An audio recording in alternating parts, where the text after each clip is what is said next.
தாமிம் டாரியை கைது செய்ய இன்டர்போலிடம் மலேசிய காவல்துறை ரெட் நோட்டீஸ் கோரிக்கை.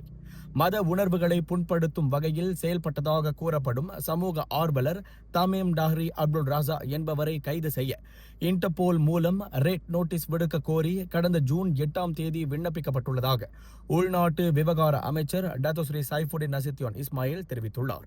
நாடாளுமன்ற கூட்டத்தொடரில் ஜெலுத்தோங் நாடாளுமன்ற உறுப்பினர் RSN ராயன் எழுப்பிய கேள்விக்கு எழுத்துப்பூர்வமாக பதிலளித்த அமைச்சர், சந்தேக நபரின் பாஸ்போர்ட்டை ரத்து செய்ய மலேசிய காவல்துறை நடவடிக்கை எடுத்துள்ளதாகவும், குடிவரவுத்துறை சோதனைகளின்படி அவர் இன்னும் வெளிநாட்டில்தான் இருக்கிறார் என்றும் குறிப்பிட்டார்.